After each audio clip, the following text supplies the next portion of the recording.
হাইলাকান্দিতে vigilance and anti corruption টিমের অভিযান। ফের কলঙ্কিত আসাম পুলিশের খাকি ওয়ার্দি। ৫,০০০ টাকা ঘুষ নিতে গিয়ে হাতে নাতে গ্রেপ্তার আসাম পুলিশের এএসআই। গ্রেপ্তার হাইলাকান্দির আব্দুল্লাহপুর থানার এএসআই খুরশেদ আলী। ৫,০০০ টাকা ঘুষ নিতে গিয়ে হাতে নাতে ধরা পড়েছেন এই কর্মচারী।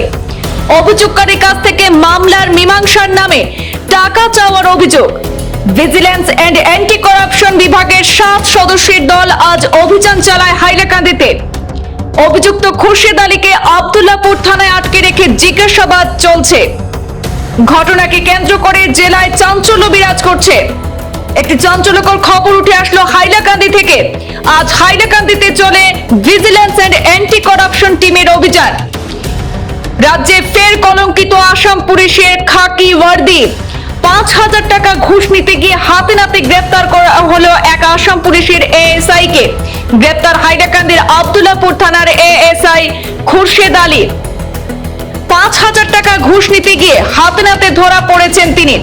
অভিযোগকারীর কাছে মামলার মীমাংসার জন্য টাকা দাবি করেছিলেন, আর সেই দাবি করা টাকার ৫,০০০ টাকা ঘুষ নিতে গিয়ে হাতে নাতে ধরা পড়লেন আসাম পুলিশের এএসআই খুরশেদ আলী। অভিযুক্ত খুরশেদ আলীকে আটক করে আব্দুল্লাহপুর থানায় রেখে জিজ্ঞাসাবাদ চালিয়েছে ভিজিলেন্স টিম। ঘটনাকে কেন্দ্র করে জেলায় চাঞ্চল্য বিরাজমান। ঘটনা আপনার অভিযোগ কি ছিল?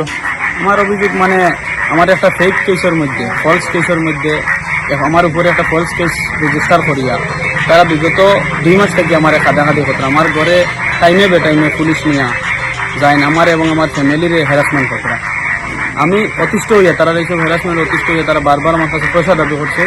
আমি পয়সাটা দিতাম না করিয়া আমি গুয়াহাটিত গিয়া অ্যান্টি করাপশন টিমের লগে আমি যোগাযোগ করি, তার লগে যোগাযোগ করার পরে তারা আমার সঙ্গে হালকে আইসেন। আইয়া তারা আজকে রেড হ্যান্ড সারোরে ধরছেন। আমি ৫,০০০ টাকা দেওয়ার সময় সারোরে তারা অন দ্য স্পট ধরছে। কারে দিচ্ছে ৫,০০০ টাকা? খুরশেদ আলী। কোন থানার? আব্দুল্লাহপুর পিপি, লালার পুলিশের অন্তর্গত, লালা থানার অন্তর্গত। দাবি কত টাকা উঠছিল? দাবি তো তারা ২০,০০০ টাকা করে করছে। আর লগে কে আসছিল? খুরশেদ আলী না আর অন্য পুলিশ কাবু আসল জড়িত? অন্য তো নিশ্চয় আমার ঘর সব গেছেন, তারা জানা সত্ত্বেও ফলস কেস তারা সব গেছেন। আমার টাকা দাবিটা কে করছে? টাকা দাবি খুরশেদ আলী সারা করছেন। আর কেউ করছে না? আর তো ডাইরেক্টলি করছেন না।